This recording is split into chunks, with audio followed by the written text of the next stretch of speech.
안녕하세요. 부동산 부자 만들기 채널입니다. 부동산 실버 사업 CEO 30대 시작하기 요양원 투자 강의입니다. 요양원 경험 강의 제7강입니다. 부동산 검토입니다. 부동산 검토 중에서 특히 요양원 할 부동산에 대해서 말씀해 드리겠습니다. 요양원 부동산만 검토만 잘 하시면 일반 부동산 검토에도 그대로 적용이 됩니다. 죽고 싶은 마음이 꿀뚝 같은 사람들에게 확실히 효과적인 자수화법이 있습니다.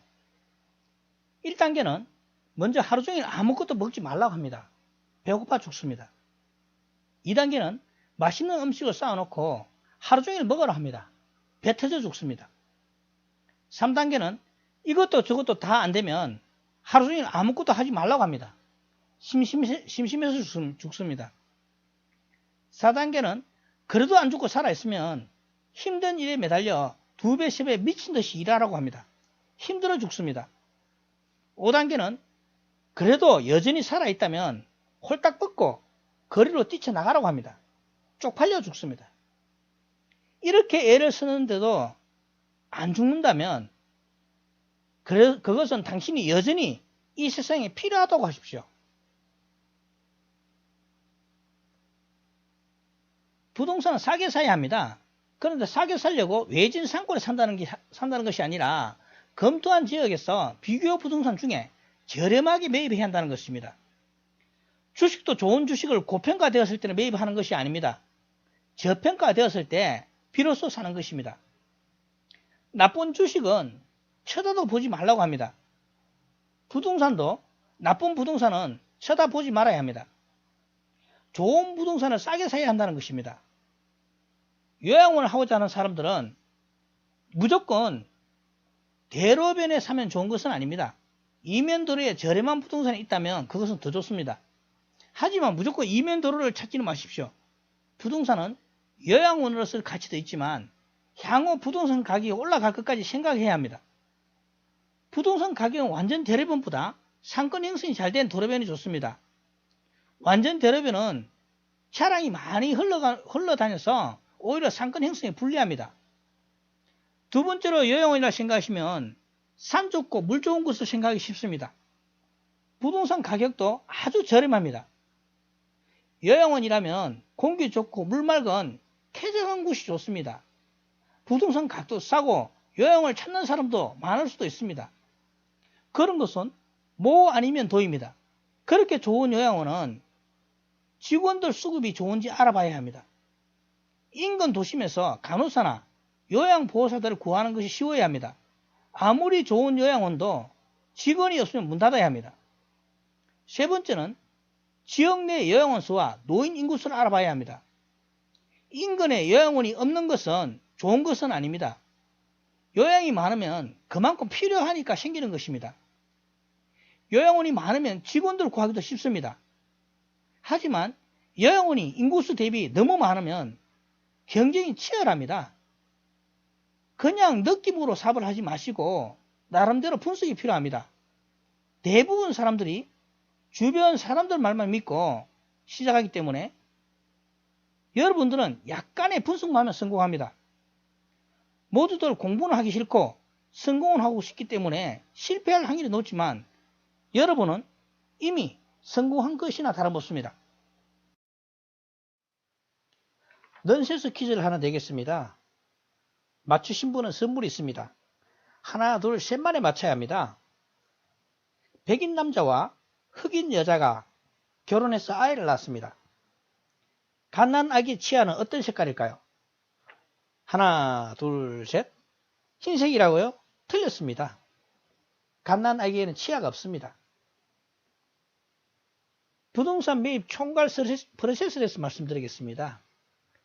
부동산 매입 프로세스는 요양원뿐만 아니라 모든 부동산에 해당합니다.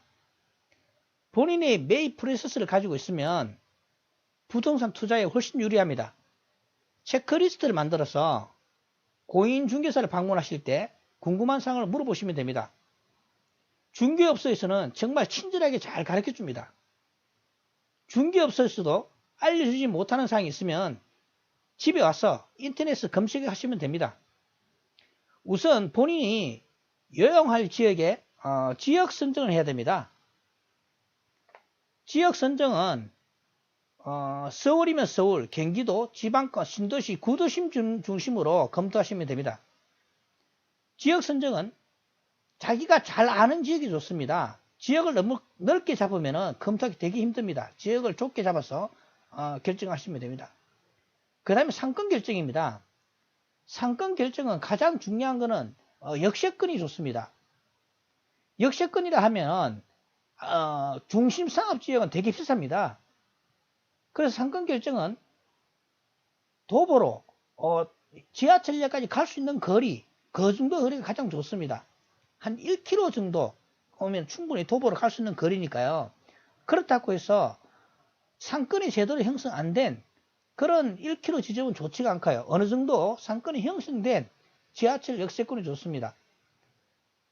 특히 지하철이 없다 하더라도 상권이 형성되어 있고 향후 미래에 역세권으로 될 그리고 지하철이 들을 수 있는 곳이면 그것은 아주 좋습니다. 나중에 지하철역이 개통되게 되면은 대박 건물이 가격이 오릅니다. 그 다음에 입지 결정입니다. 입지 결정하실 때 주차장 여부를 잘 파악해야 됩니다. 주차장까지 주차가 없는 건물은 나중에 가치가 별로 없습니다. 그 다음에 공부 자료입니다. 공부 자료 하기는 등기부 등본이나 토지대장, 토지 이용 계획 하기는 굉장히 많은데요. 그건 다음 장에서 말씀드리겠습니다. 임대료 임대차 기간인데요. 시설 같은 경우에는 매입하지만 공시행 같은 경우에는 대부분 임대차 계약을 합니다.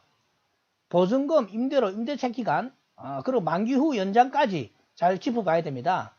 렌트프리 여부입니다. 렌트프리라 하면은 내가 부동산을 임대차 계약을 하고 잔금을 치르고 그 이후에 월세 내는 기간까지 얼마나 무료로 쓸 수 있는 기간인 그걸 이야기하는 겁니다.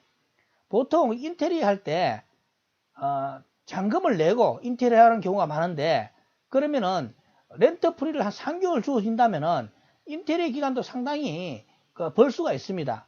또한 인테리어를 빨리 끝난다 하더라도 내가 개헌 후에 장사가 될 때까지 그때까지 안정이 돼야 되기 때문에 렌트프리를 최대한 많이 얻는 게 좋습니다. 세부상으로는 인테리어 업체까지 도대체 인테리어 금액이 얼마인지 잘 파악하고 나신 후에 이 건물이 좋겠다 싶을 때 계약을 하시면 됩니다.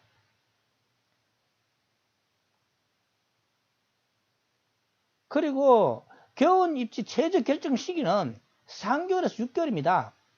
최대 한계선은 1년입니다. 내가 검토를 시작했는데 1년 안에는 무조건 입지 결정해야 됩니다. 그 1년 이상 지나게 되면은 기존 수요에 신규 수요가 플러스돼서 수요가 변화가 일어납니다. 기존에 조사했던 것들이 맞지는 않습니다. 임대료도 변경이 일어나고요. 지역 및 상권 변동 가능성도 있습니다. 무엇보다 중요한 거는 내가 충분히 엄청나게 많이 조사했다고 좋은 건 아닙니다. 심리적 변화가 일어납니다. 내가 많이 조사했는데 그거를 여러 개 검토하다 보니까 기존에 검토한 게 더 좋은 것 같아요. 그걸 가보면 이미 계약하고 없습니다. 그러면은 내가 원장님이 맞는 물건을 찾기가 되게 어렵습니다. 많이 검토할수록 예전에 가격이 그게 더 좋았었는데라고 생각하면은 지금 건물은 가격이 높은 건물이어서 계약을 못하는 경우가 있습니다. 그래서 이런 부동산을 결정할 때는 최대 한계에서 1년을 넣고 가장 좋은 시기는 3개월에서 6개월 내에 결정하는 게 가장 좋습니다. 넌센스 퀴즈 하나 더 나갑니다. 이번에도 하나, 둘, 셋 만에 맞춰야 하는 겁니다. 개 2마리가 전봇대에서 볼일을 보다가 경찰이 접근하자 달아나 버렸습니다. 왜 그랬을까요? 하나, 둘, 셋. 정답은 다 쌌으니까요. 공부 서류에 가장 먼저 보셔야 될 것은 등기부 등본입니다. 등기부 등본은 인터넷 대부분 사이트, 인터넷 대부분 사이트에 들어가시면은 뛸 수가 있습니다. 표제부는 건물의 표시입니다. 건물의 표시는 면적이 적혀 있는데요. 전용 면적으로 표기하게 되어 있습니다. 등기부등본의 갑구는 소유권에 관한 권리입니다.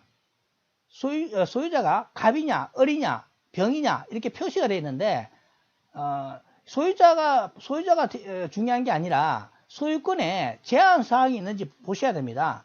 예를 들어서 소유권에 가압류가 되어 있다. 그러면 제한 사항이 있겠죠. 그걸 파악하셔야 되고요. 을구는 소유권 유예의 권리. 다시 말해서 소유자가 아닌 건물에 관계된 권리 하자를 이야기하는 겁니다. 보통 대출을 받으면 건저당권 설정을 을구에 합니다.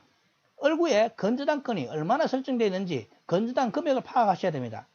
보통 건물은 아파트 같은 경우에는 건저당 금액이 내가 대출 받은 금액의 120% 정도 설정합니다. 건물 같은 경우에는 대략 한 130% 설정합니다. 그 지역의 은행에 따라 건저당 금액이 틀립니다. 그래서 그거를 총 대출 금액과 건저당 범위를 파악하시는 게 좋습니다. 그 다음에는 건축물 대장입니다. 건축물 대장은 우리 인터넷에 발부받을 수 있습니다. 민원 24시인데요. 요즘은 정부 24시라고 하죠. 건축물 대장은 그 건물의 층수라든지 연면적, 건폐율, 용적률 이런 기타 사항이 다 들어 있습니다. 근데 건축물 대장에 우리가 인터넷에 발부 안 되는 게 있습니다. 그게 어떤 게 있는가 하면은 도면입니다. 도면은 건물 소유자가 주민센터에 가서 직접 발부 받아야 됩니다. 여러분들은 대부분 일반 사람들은 그걸 잘 모르고 있습니다. 특히 요양원 할 경우에는 그런 도면이 있어야 내가 어떤 용도를 어디에 설치할 것인지 잘 파악할 수 있습니다. 꼭 확인하시기 바라고요. 그 다음에 토지대장입니다. 토지대장은 그렇게 크게 중요하지는 않습니다. 토지 면적을 정확하게 파악하기 위해서인데요. 우리가 뭐 등기부 등본이나 건축물 대장에 다 있기 때문에 크게 중요하지는 않습니다. 그 다음 지적도입니다. 지적도는 원래 구청에서 발급하는 도면이 정확한 도면인데요. 토지 이용 계획 확인해서 발급받으면 거기도 지적도가 나옵니다. 토지 이용 계획 확인입니다. 이거 되게 중요합니다. 이건 토지 이용 규제 정보 서비스라고요. 이거 인터넷에 이렇게 검색하시면은 토지 이용 계획 확인이 이제 발부가 가능합니다. 거기 보면 지적도도 나오고 있고요. 제일 중요한 것은 토지 이용 계획 확인을 보시면은 내가 차지하는 건물이 앞으로 도시계획 도로가 어떻게 되는지 그게 엄청나게 중요합니다. 그걸 보시고 향후 내가 어떤 식의 도로가 나서 내 건물이 내 토지가 잘려 나가는지 확인해 보시기 바라고요. 주변에 도로가 생긴다면은 내 토지 가치는 건물의 가치는 훨씬 좋아지는 거고 내 건물 사이로 도시계획이 들어있다면은 별로 좋지는 않겠죠. 그래서 이 토지 이용 계획 확인을 자세히 보시고 만약에 이걸 잘 모르시면은 방문한 공원중개사 사무실에 가서 토지 이용 계획 확인에 대해서 설명을 조금 해달라 부탁하면은 잘 해줄 겁니다. 이번 강의를 요약해 드리겠습니다. 첫 번째로 부동산을 싸게 살려면 부동산 분석에 대한 체크리스트를 만들어야 합니다. 두 번째는 부동산 매입 총괄 프로세스를 만들어 조사된 내용을 기록해야 합니다. 세 번째는 부동산 공부 서류 5종 세트를 분석하십시오. 등기부등본, 건축물 대장, 토지 대장, 지적도, 토지 이용 계획 확인원입니다. 특히 토지 이용 계획 확인을 제대로 검토해야 됩니다. 부동산 공부 서류에 가장 중요한 것은 등기부등본하고 토지 이용 계획 확인은 두 가지입니다. 등기부등본은 권리분석을 통해서 물건이 하자가 있는지, 물건의 권리에 대한 하자가 있는지 분석하시고요. 토지 이용 계획 확인은 물건 자체에 대한 도시계획을 판단해야 됩니다. 이상으로 오늘 강의를 마치겠습니다.